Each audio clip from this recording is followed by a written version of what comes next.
Hallo und willkommen zu unserer Serie Mein Laptop von innen. Hier möchte ich euch in einem schnellen Überblick zeigen, wie ihr den Akku tauscht und wie ihr an die wichtigsten Komponenten herankommt, wie SSD, RAM, Lüfter.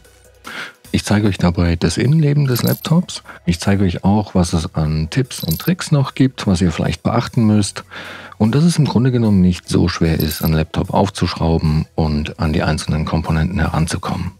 Legen wir los.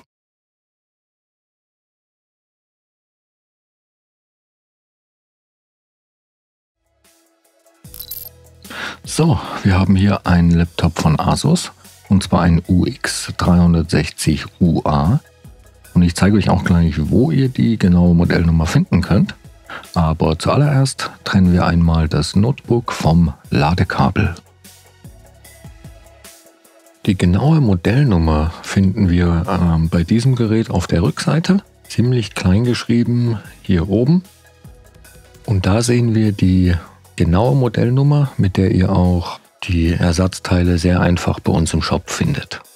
Generell kann man noch sagen, dass man das Display einzeln tauschen kann. Das wird aus dem LCD-Back quasi rausgehebelt. Dann kann man das samt dem Frontrahmen tauschen. Die Tastatur kommt allerdings zusammen mit dem Topcase. Das heißt, da muss man dann alles aus dem Laptop-Inneren rausbauen.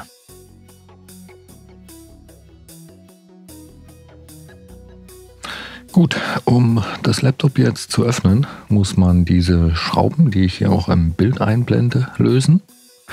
Und dabei gibt es eigentlich nur zu beachten, dass die oberen 4 lange Schrauben sind. Die beiden in der Mitte sind mittellang und unten die 4 sind kurz. Die kann man also getrennt aufbewahren. Zum Öffnen habe ich hier ein Universalwerkzeugset benutzt. Da sind alle gängigen Schrauben und auch Aufsätze mit dabei. Sehr praktisch. Ich verlinke euch das auch in der Videobeschreibung, falls ihr da Interesse habt. Und ja, als Aufsatz nehme ich hier ein T5 für die Torx-Schrauben. So, dann wollen wir mal schauen, wo genau das Gehäuse eigentlich mit der Gehäuseunterseite verbunden ist. Denn da müssen wir dann rein, um es aufzuhebeln.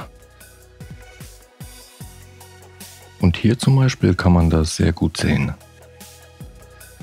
Es gibt noch eine Besonderheit bei dem Gerät und das ist, an der Oberseite sitzen unter der Gehäuseunterseite direkt die WLAN-Antennen.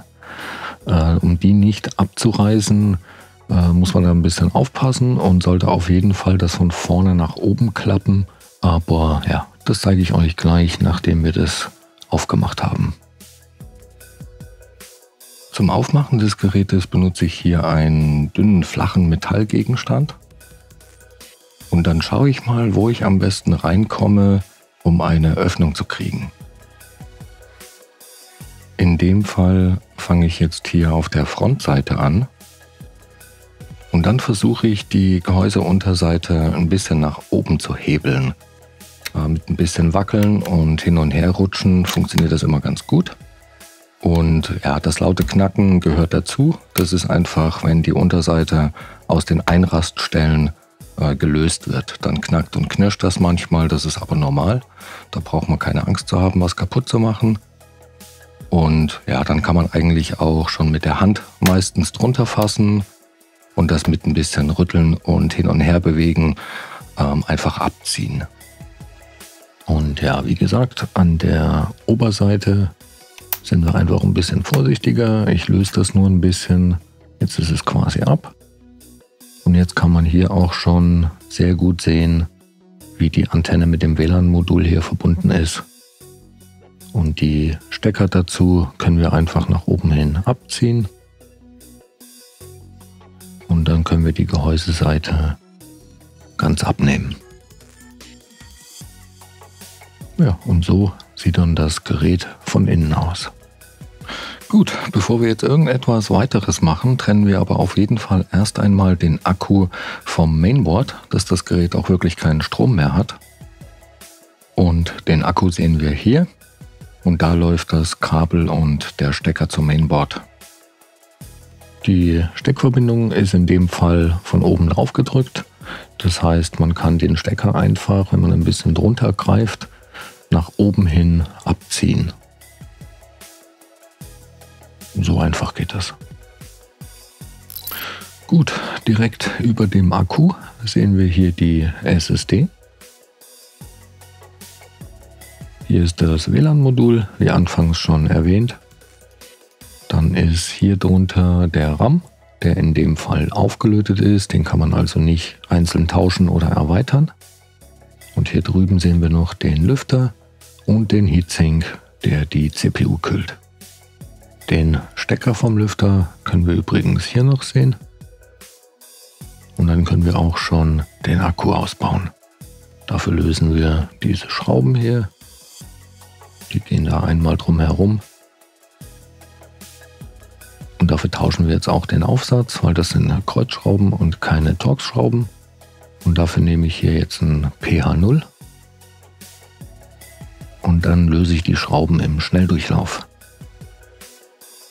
Wenn man alle Schrauben draußen hat, kann man den Akku ganz einfach aus dem Gehäuse nehmen und dann gegebenenfalls durch einen neuen ersetzen.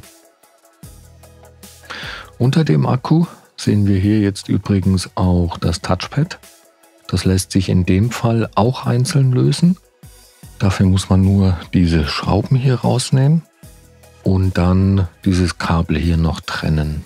Das ist mit einem Kippschalter verbunden, den man erst so nach oben klappen muss und dann kann man das Kabel rausziehen.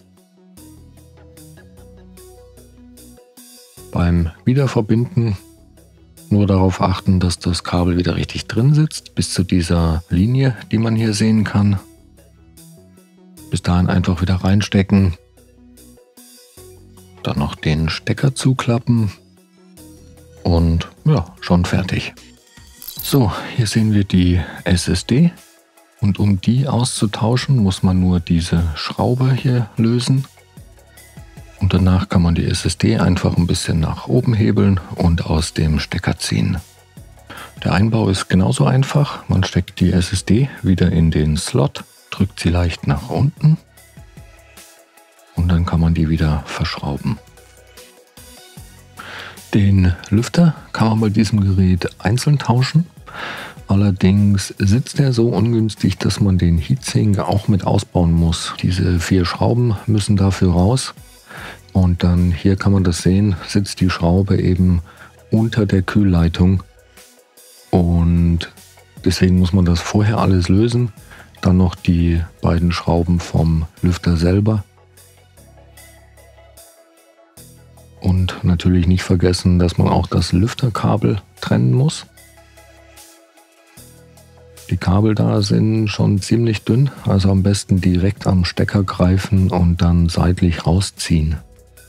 Es ist hier auch echt besser, den Lüfter zuerst rauszunehmen, weil man hat kaum Spiel, um den Stecker nach hinten wegzukriegen.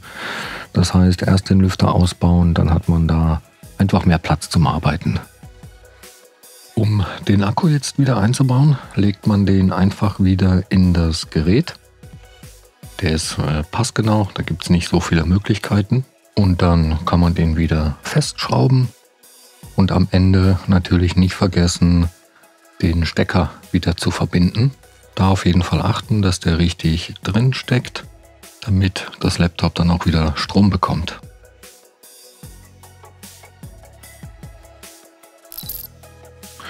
Gut, kommen wir jetzt daran, die Unterseite wieder mit dem Gehäuse zu verbinden.